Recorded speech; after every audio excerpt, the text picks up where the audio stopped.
मखसूस नशिस्तों के मामले पर तहरीक इंसाफ की पार्लिमानी पार्टी का इजलास शुरू हो चुका है। इस इजलास में वज़ीर आला अली अमीन गंडापुर समेत आला क़यादत शरीक है। मरकजी क़यादत का इजलास खैबर पख्तूनख्वा हाउस इस्लामाबाद में जारी है। इस्लामाबाद में मौजूद मेंबरान असम्बली इजलास में शरीक हैं और मखसूस नशिस्तों के फैसले के बाद की सूरत हाल पर गौर खौस और मुशावरत का अमल जारी है। हमारे साथ मौजूद है डॉनस के रिपोर्टर अब्दुल्ला मोमन, उनसे इस पर मजीद बात करेंगे। अब्दुल्ला बताइएगा, इजलास जारी है, कौन कौन शरीक है?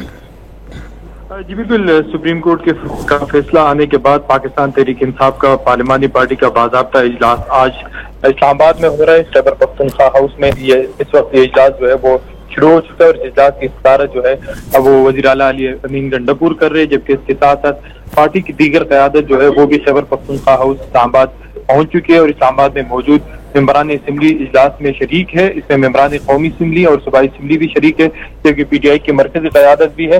मखसूस नशिस्तों के फैसले के बाद सूरत हाल पर इस इजलास में फैसला किया जाएगा और पाकिस्तान तहरीक इंसाफ ने के ज़राए ने हमें तस्दीक की है कि इस फैसले के बाद पाकिस्तान तहरीक इंसाफ मुल्क भर में एक बहुत बड़े एहतजाज की मनसूबाबंदी कर रही है और इस हवाले से बानी PTI से मुशावरत होगी। इस इजलास में जो एहतजाज है उसके हवाले से बातचीत होगी, मनसूबाबंदी होगी और फिर पाकिस्तान बानी PTI से इस हवाले से इजाजत दी जाएगी। जी बहुत शुक्रिया अब्दुल्ला मोमन इन तफसीलात के लिए।